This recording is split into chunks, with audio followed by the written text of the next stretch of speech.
Okay, good afternoon and welcome back everyone to our options education webinar series. My name is Tony Zhang. I'm the chief strategist here at OptionsPlay. And today we're going to be talking about technical analysis with options trading. The reason we're doing this is because whenever you're trading an option, you're trading it on a specific stock. And in order to utilize options for that specific stock, you need to generally have a view on that stock, whether it's bullish, bearish, neutral. And there are thousands, if not, nearly infinite number of ways that you can utilize technical analysis. And there isn't a way to um, there isn't a way to go through all the different ways that you can use technical analysis and how they can be applied for options trading. So it's important to think about it from a framework perspective, and that's what I want to break down today is helping you understand, the general categories of how technical analysis can be used and how that affects the option strategy that you utilize when you are using technical analysis for your trading. So what I want to start off with is just an introduction to technical analysis for anyone who's new to trading using charts to give you an understanding of why technical analysis can be valuable to you as an options trader. Then we'll go over the option strategies that you could potentially use for technical analysis and how you want to think about the framework of technical analysis within the context of choosing an option strategy. And then we'll end with some market strategist tips, essentially some of the insights that I have from trading over the last 18 years, leveraging technical analysis for options trading. So starting off with just helping you understand the value of technical analysis is, a lot of us may have different views of what charting can do, right? If you look at a chart, there are lots of different things that you can gain from a chart. You can use the price chart. You can use indicators to kind of help you I would say, condense the information or distill the information into green and red bars. That's what our trend indicator gives you an understanding of. Instead of reading the actual chart, you can just get a green and red bar that tells you whether the chart is trending higher or lower. And then you have momentum indicators or moving averages that you can apply. There are all types of things that you can apply to a chart to get a sense for potentially where it can go. But what I want to do is I want to take a step back from looking at individual indicators and just take a look at kind of why we use the chart, why we use technical analysis. Because ultimately, the reason that we all use technical analysis is to try to forecast where we think the price of an asset is going to be in the future based on its past history. Um, and essentially, what we're trying to do is anticipate what is likely to happen. We're looking at the direction, we're looking at the magnitude, and we're looking at timing across thousands of instruments across every asset class. And the reason that I really like technical analysis is because it can provide you with what we call an objective view on price. And there's a lot of things within investing and trading that are subjective, right? Two people could be looking at the same financial reports and have two very different views of a specific stock, whether you think a stock is overvalued, undervalued, worth investing or not worth investing. When you're looking at the news, when you're looking at fundamentals, there's lots of different ways that you can slice and dice that data to kind of get different views. So it's very subjective to who's viewing it. But price is very objective. It's just one price. There's no ifs or buts as to what the price of a stock is. So, and a lot of people, I will say, can argue with me and say that they think technical analysis is very subjective, and I certainly can see why that is the case when there are so many indicators. But when we talk about the price of a stock, that is very objective, and I want to talk about how that objectivity can be leveraged for your trading. The second thing that I really like about technical analysis is that it's applicable to all instruments with a price. And this is arguably, in my opinion, one of the most valuable parts of technical analysis is that once you learn how to read a chart, you can read any financial instrument and get a view on it. Because ultimately, when you're trading stocks, you it would benefit to have a view on interest rates or have a view on the price of oil or the price of gold. These are all really relevant things to trading the markets today, right? If you look at the Iran war and the impact that's had on oil prices, that oil price is going to have an input into your views on equities.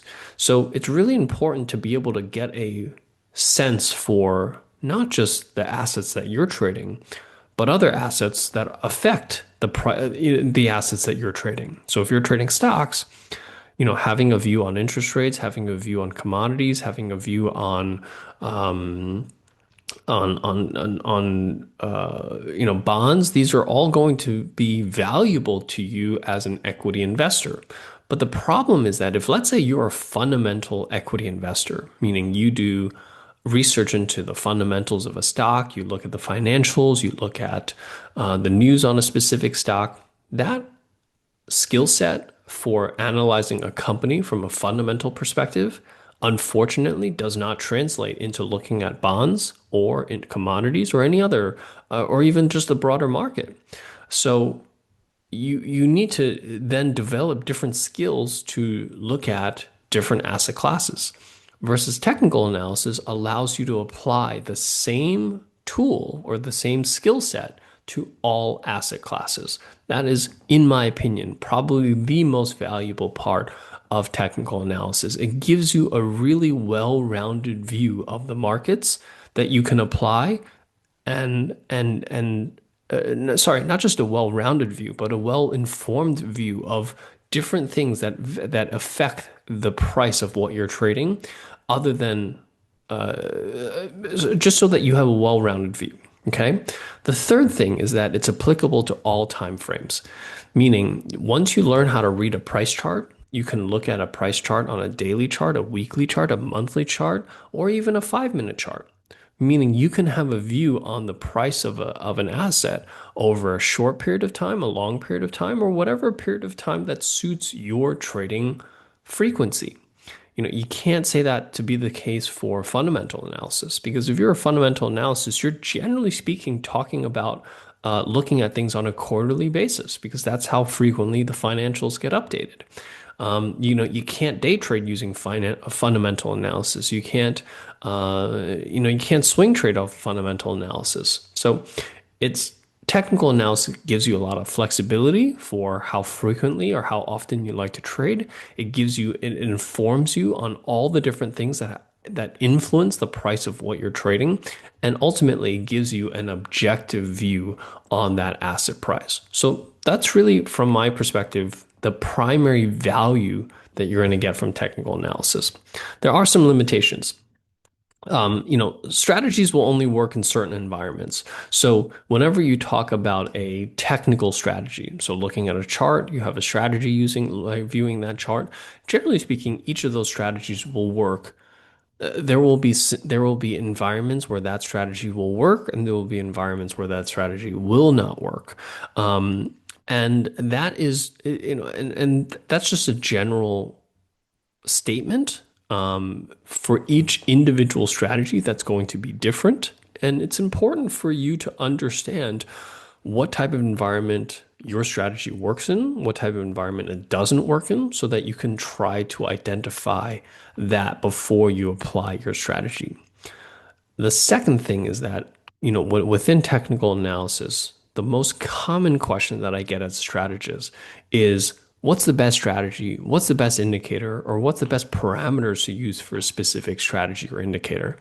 And the short answer to it is that you can do all the back testing you want and try to optimize a specific indicator or strategy, but there's just no such thing as a best strategy or indicator. If there was, everyone would use it and no one would use any other indicator. It's a matter of understanding your strategy or understanding your indicator that has a greater impact on your success of using that indicator than which specific indicator you use. What I mean by that is if you're going to use, let's say, for example, moving averages to determine when to buy and when to sell, the most important thing is that you use, you stick with the moving average indicator that you feel comfortable with, right? So if let's say you're a long-term investor, you probably want to use a longer dated moving average, maybe a 100-day, maybe a 150-day moving average.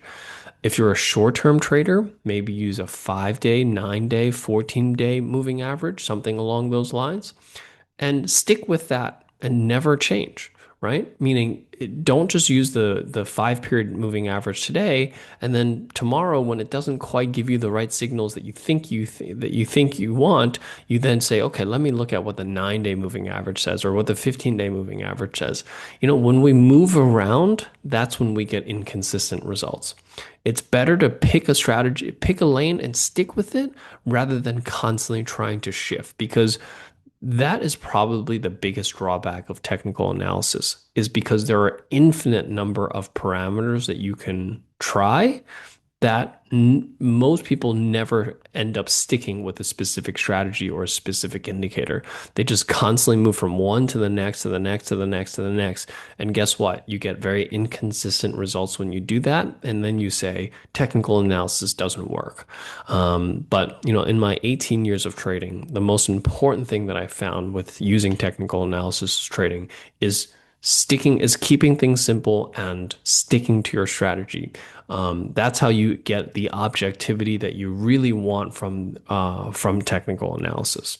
Okay, so that at a very core is why I think technical analysis is so important. Now, here's the thing. Technical analysis does not generate profit or loss. It's the trades that you make on the back of technical analysis that generates profit and loss. So it's really important that you understand, regardless of what indicators or how you look at your charts from a technical analysis perspective, there's really two things that you need to look for.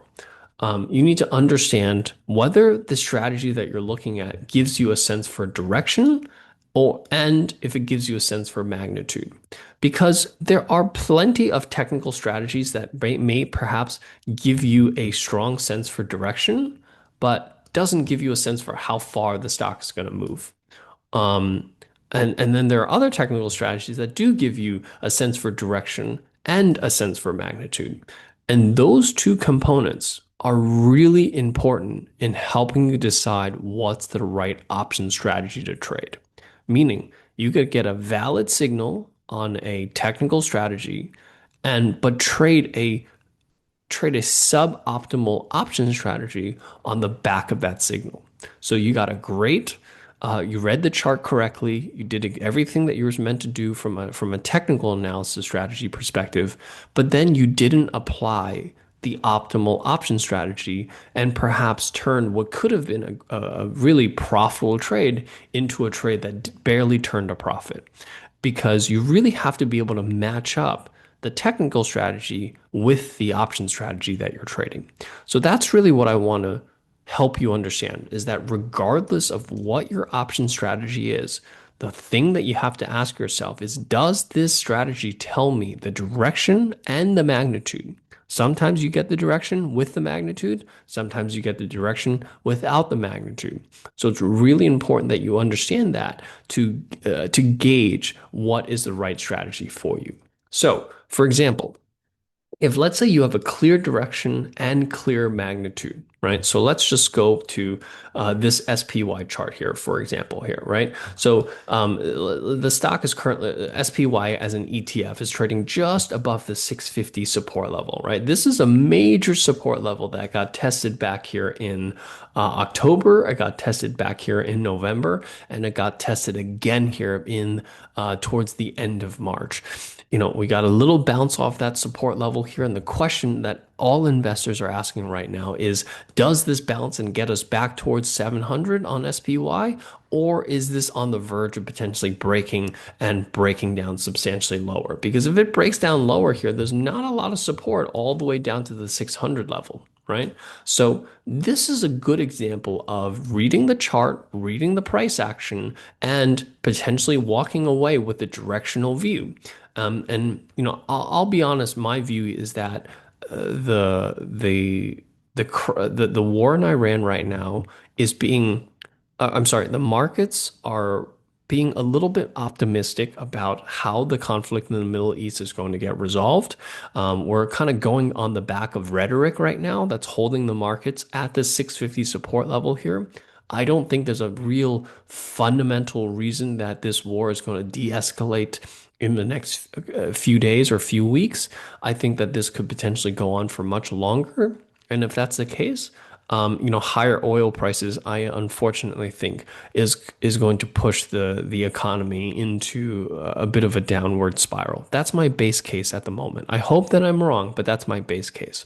And when I look at the charts here, what I'm waiting potentially to see is if the markets break below that 650 support. Because if it breaks below that 650 support, my view is that the stock is going to potentially go from 650 to 600 fairly quickly. There's not a lot of support between 650 and 600. So this is an example of a technical strategy where I'm not using any indicators. I'm just looking at price action, and I have a sense for the direction, and I have a sense for the magnitude, right? I don't have a signal yet because the stock hasn't broken 650. But if it breaks 650, that would be my signal. That would be my bearish directional signal. And that would be, and I would have a sense for the magnitude, right? Now, let's just say for flip side, for argument's sake, let's say the market does hold 650. Let's say over the next few weeks, it looks like the Iran war, we're moving towards a ceasefire, or moving towards, some type of resolution here, and the markets start rising and we start pushing against this 695 resistance level, right? And let's say over the next few weeks, it trades sideways a little bit. And eventually, it breaks out above that 695. So that would be a bullish directional view, right? It's very objective because either the ETF breaks above 695 or it doesn't, right? There's no subjectivity to that. If it breaks above that level, that's a bullish signal. But the problem with a trade like that is that the magnitude, how far is the stock going to go above 700? It's not very clear. There are some tools, a lot of times technical analysts, what they'll do is they will apply the measured move from the previous support to this resistance level and project above that in terms of where they think the stock is going to move here to the upside. That is one method, right? And in that particular case, you would have both direction and magnitude, right? But there are other strategies, like for example, if let's say you're using a moving average, right? Let's just add a moving average here for a second. Let's use something longer term, like 150 period moving average, right? So as you can see, the 150 period moving average, we went above that back here in May of last year, right? Then when SPY is trading around 570, and it's been in this bullish trend this whole time until just a few weeks ago when it broke below that call it 668, 690, 150-day moving average, right? And now what we're saying is that this bullish trend is ending and we're potentially at the start of a bearish trend. Well, the thing about the moving average crossover is that it's a very powerful and very popular technical strategy. But when you get this crossover, right, this is a very valid buy signal at 570. When you buy that on the moving average crossover, that strategy does not give you any indication as far as how far can this move go, right? It could go a little bit, it could go a lot, it could go, gangbusters. There's nothing about the moving average crossover that tells you how far this trend is going to go. Vice versa, if let's say that we got this breakdown here to the downside, how far is the stock going to move down as a result of the crossing below the 150-day moving average? Well, the crossover of the 150-day moving average in itself doesn't tell you anything about magnitude. So I'm just giving you a different examples of popular technical analysis strategies and what each of these strategies are telling you. They tell you direction, and they may or may not tell you magnitude because that is going to be a really important input in deciding what is the right option strategy. So, for example, if let's say you have a strategy that gives you a clear sense for direction and a clear sense for magnitude, which is another way of just saying, like, another way of saying, do you have a direction and a target price, right? Either you have a direction and a target price, or you have a direction without a clear target price, because there are different strategies for each one. So, for example, if let's say you are clear on the direction and you have a clear target price, generally speaking, buying a debit spread is a good strategy that optimizes that specific technical outlook. Generally speaking, whenever you expect a directional move with a clear target price, a debit spread will give you the better risk to reward trade. These types of trades generally have a lower probability of profit, but these will give you the best possible risk to reward. Compare that with, let's say, when you have a clear directional view. Whoops.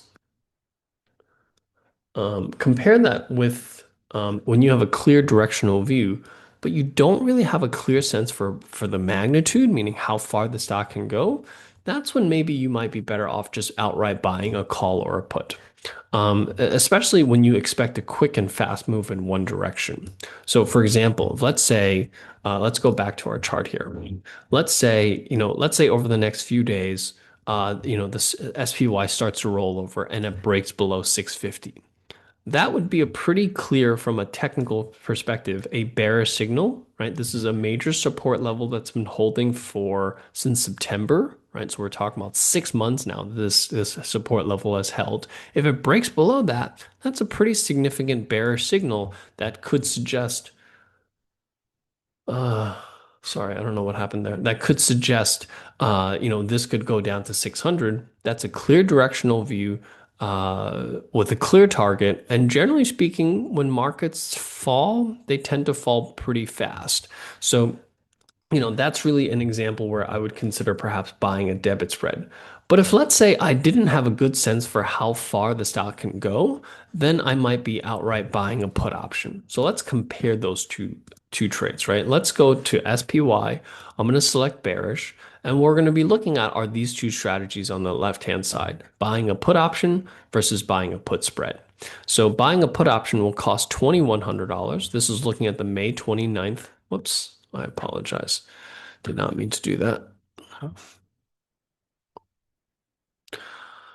Let me just load this up one more time.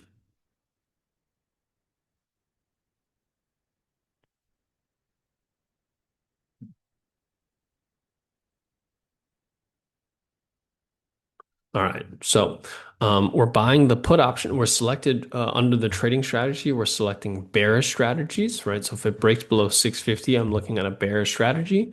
And now we're going to compare buying a put option to buying a put vertical or debit spread.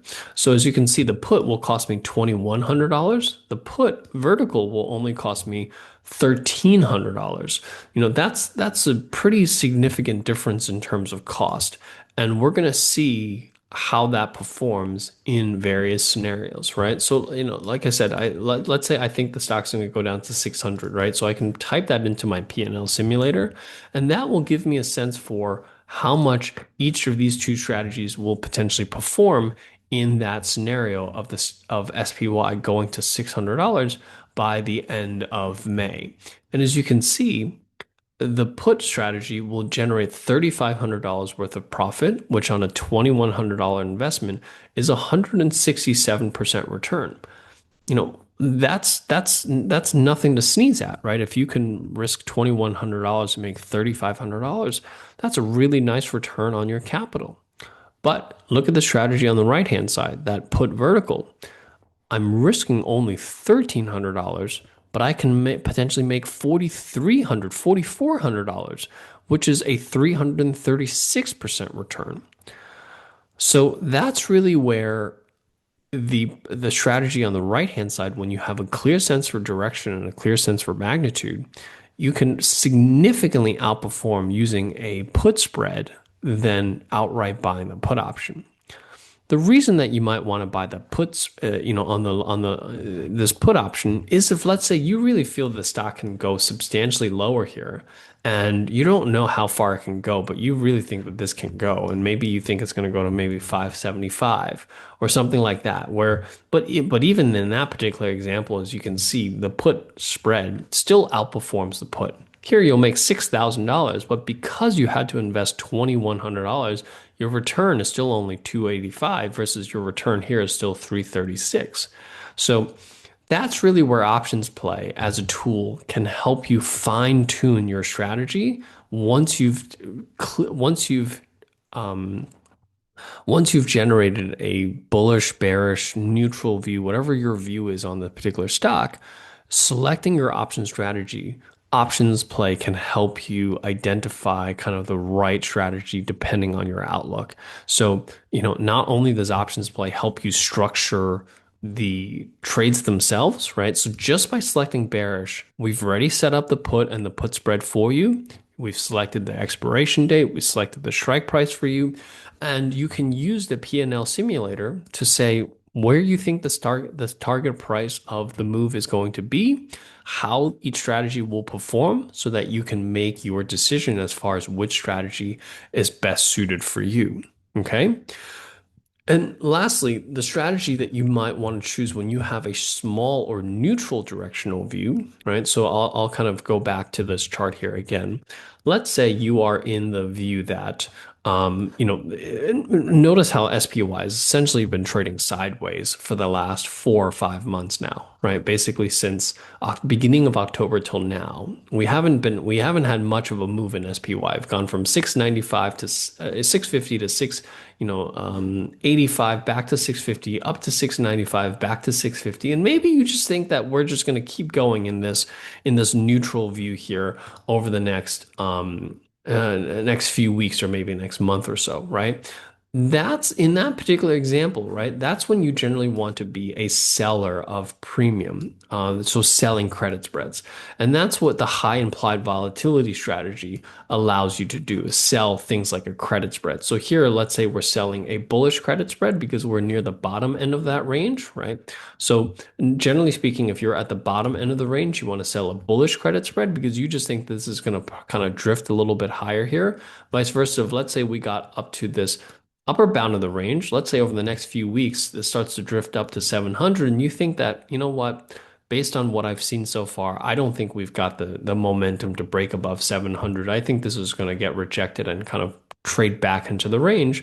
Well, then that's when you want to sell the bearish credit spread, right? So depending on where you are in the range, you would either sell a bullish credit spread or a bearish credit spread. And options play also does the same thing where it generates the credit spread for you automatically. So let's say right now the stock's trading at 655, and let's say you think it's going to drift up to maybe 675. As you can see here, you make 100% profit on your bullish credit spread, right? And the great thing about this particular strategy is that even if the stock doesn't move, let's just say the stock just gets to 650, right? Sorry, this is selling at 665. So let's say it stays where it is. It stays at 665. Well, at 665, you still make 100% profit. That's really one of the great things about credit spreads is that you could be sort of almost wrong on your directional view, right? So you think the stock's going to drift a little bit higher. You traded a bullish strategy on it, but instead of drifting higher, let's say the stock just kind of trades sideways.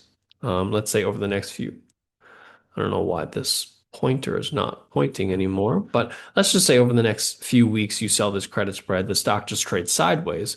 Well, if it trades sideways, you still make 100% of your profit potential. That's the benefit of like a neutral view. And the best way to express that neutral view is to use something like a credit spread. Because if let's say you bought a call option and the stock doesn't move, right? Let's say a month later, the stock's still at 665. Here, you've lost 65% of your investment. Here, you've lost 63% of your investment, right? So you think the stock's going to make a little bit move here to the upside. So you buy a call or buy a debit spread and the stock doesn't move and just stays where it is. Well, now you've lost 65% of your investment, roughly 65 for both, right? Versus if you had sold the credit spread, you make 100% profit. right? So that's really where magnitude is so important in helping you select your option strategy because depending on your magnitude, you can have very, very different results in terms of the profitability of your trades when you're selecting your option strategy. So, regardless of what your technical strategy is, regardless of whether you're using moving averages or support or resistance levels or head and shoulders patterns, or you're using momentum indicators, and I have a cheat sheet that I'll share with you in a second here, which will kind of give you broad-based technical strategies and which strategies make sense, which option strategy makes sense for each type of strategy. But ultimately, the question that you have to ask yourself is, does the technical analysis technique that I'm using give me a sense for direction and magnitude? And depending on that answer, you want to choose the option strategy that best suits the outlook that you have, right?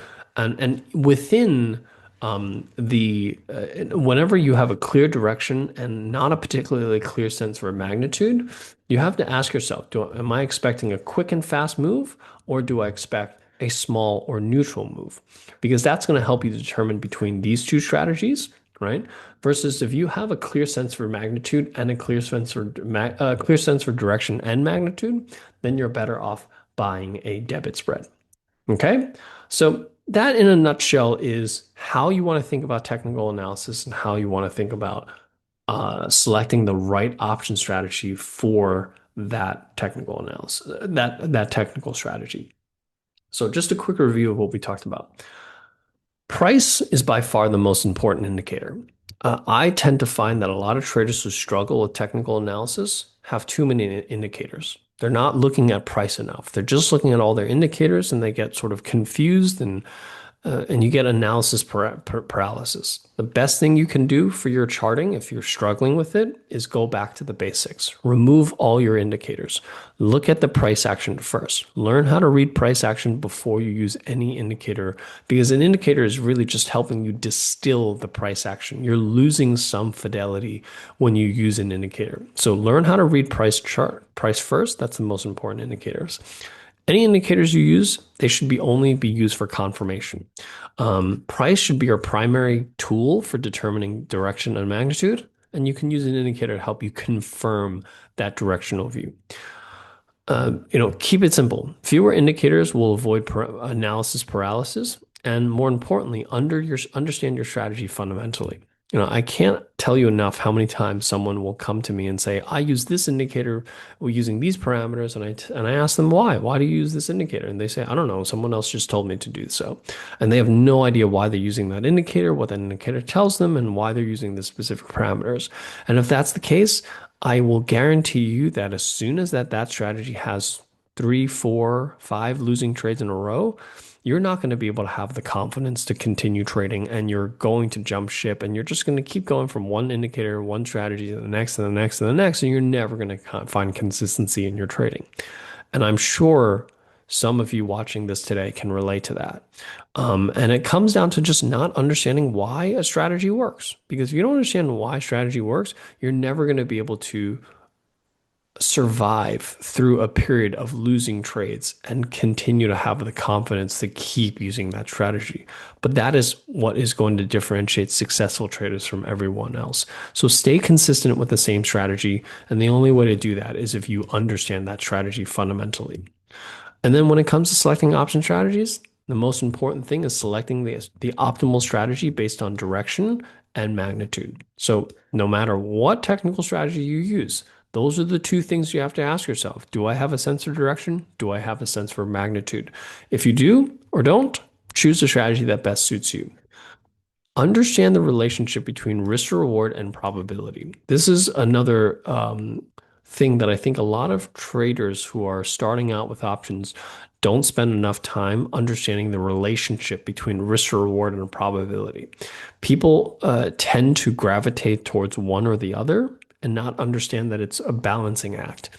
I get a lot of questions from saying, like, how do I find option strategies that have a 95% win rate? And I said, that's easy to do. It's actually really, really easy to find option strategies that have a 95, 97, 99% win rate. But you're going to be risking $1,000 to make $1 to do that. Is that something you want to do? It's like kind of like selling lottery tickets, right? You get a dollar, you're guaranteed you have a 99.99% chance of making a dollar, but once in a while, you're going to lose $1,000. Is that something you want? Probably not. Vice versa, people say, how do I find something where I risk a dollar to make $10? Also, very easy to find those types of strategies. But guess what? You're going to lose 95% of the time. So, do you want to risk $1 to make $10, but lose 95% of the time? Probably not either. So, what you want to be is finding a balance between those two things, right? You don't want to have a strategy with 99% win rate, and you also don't want a strategy that pays 10 to 1 because you're on the extreme end of either end of the spectrum. And you never want to be on the extreme end. You want to be somewhere in the middle. So understanding that relationship is going to significantly improve your results in terms of options trading.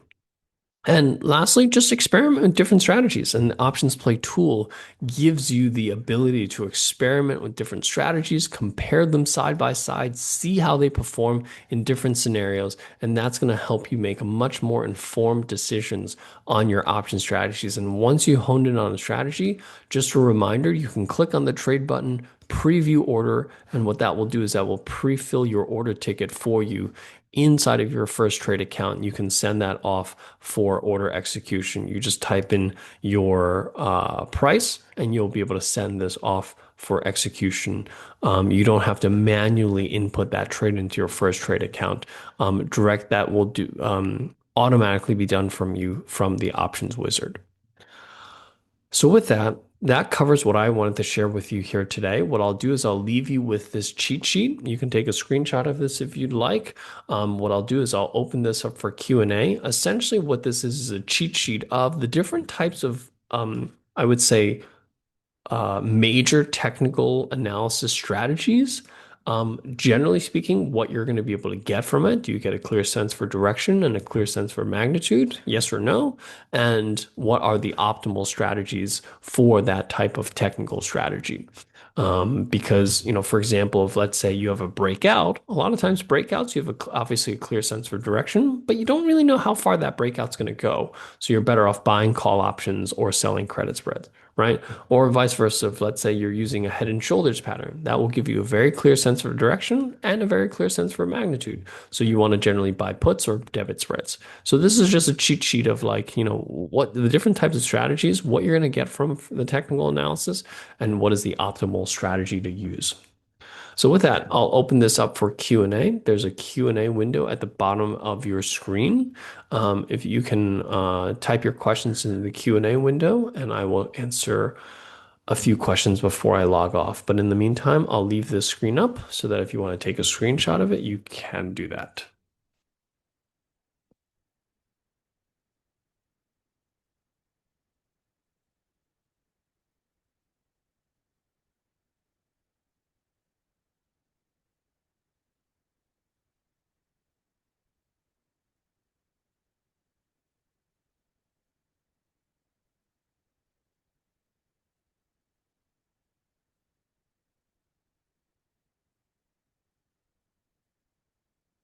Any questions? What's the best way to set up your options play screen? Um, I'm not sure I understand your question because it's not much that you have to set up. Um, uh, one, we have all these different technical strategies that you can look at. So, for example, if let's say we just want to look at bullish strategies today, right? And let's kind of remove all the not so liquid symbols from an options trading perspective. Let's just look at very liquid option symbols that have generated a buy signal today. There are 45 of these names. I usually like to sort it based on relative strength because this gives me a sense for what are the weakest stocks in the market all the way through what are the strongest stocks in the market, right? So for example, anything with a strength of 6, 7, 8, 9, or 10 are some of the strongest stocks in the market. And and maybe I might want to look at just maybe trend following stocks, right? I like to follow the trend, something with a relatively high options play score, let's say Lind. So what I'm looking for is this is the type of setup that I'm looking for, right? This is a stock that's clearly in a bullish trend, right? And recently, as you can see, it broke out above this level, came back to test this level of support, bounced off, came back to retest a little support and starting to bounce off here. So, this is a kind of a double bottom here that's formed at 675. So now, do I have a clear sense for direction? Yes. Do I have a clear sense for magnitude? Well, I have this previous high as a reference point, right? This is around 510. That could be my potential target here to the upside. So that would be my direction and magnitude. So then I would look at maybe a debit spread, a debit spread here, but maybe I would modify it, where my target price is around 510, not 540. And maybe this is the type of option strategy that I would choose compared to something like this. And I would use my P&L simulator and say, what happens if this stock goes to 510? Here, as you can see, I'm making an 11% return on my call option, but I'm making 115% return on my vertical spread. So this is a prime example of if you have a good sense for direction and magnitude, how you can set up your option strategies so that you get far better returns on your trades than if you were just to outright buy a call option because you say, yep, I'm bullish, let me buy a call option. That's certainly one way to do it, but you can be severely underperforming compared to if you're using this method that I'm showing you here today. When would you recommend leap options as the best choice? Great question. So I would say that if you are the type of trader where you're looking at long-term moving averages, right? So let's say you're looking at, with the stock crossing above the 200-day moving average, for example, right? And, this stock obviously hasn't crossed the 200-day moving average today, but let's say I'm trying to think of what might be a stock that recently crossed its 200-day moving average. I don't have one in mind, but let's just say, for example, you caught this move here, back in what is it, late January, right? When the stock crossed above its 200-day moving average. So if you're using a long period moving average, like a 200-day, that might be a good choice to use a leap option in that particular case because your views are that you think the stock could move substantially over the next 6, 9, 12 months. So it makes sense to use a leap option than to use, let's say, a monthly option. So you want to pick, or if let's say you're looking at something on a weekly or monthly chart, right? Then you might be choosing leap options than shorter dated options. So Lee's asking a question. Like I said, Lee's question is, what are the technical indicators you use except price and volume? What's the pecking order slash waterfall you check these technical indicators? Lee, this is the question that I get asked a lot. What indicators do I use?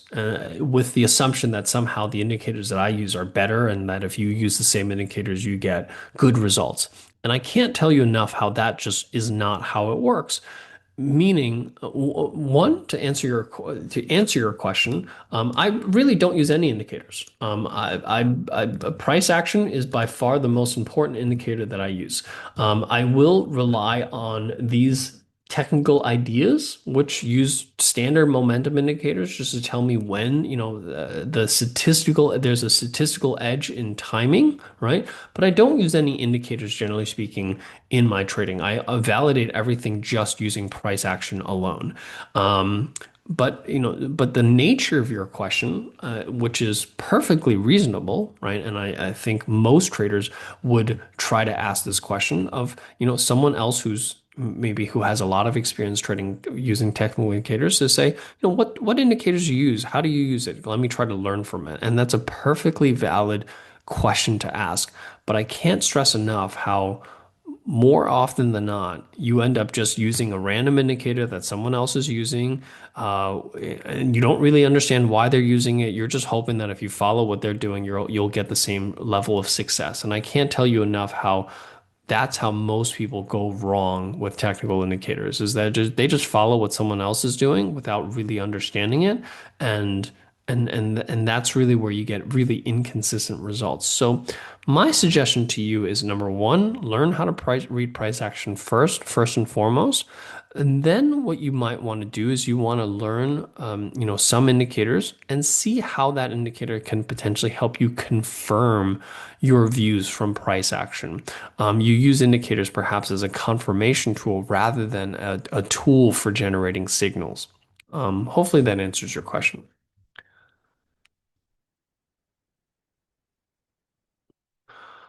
Um, there's a question here about previously recorded webinars. I am fortunately going to have to ask you to direct that question to your first trade representative, who can help you with that. I unfortunately, I'm just the instructor here, and I'm just here to do the sessions. First trade would be able to help you understand, how to access the previously recorded sessions. Any other questions?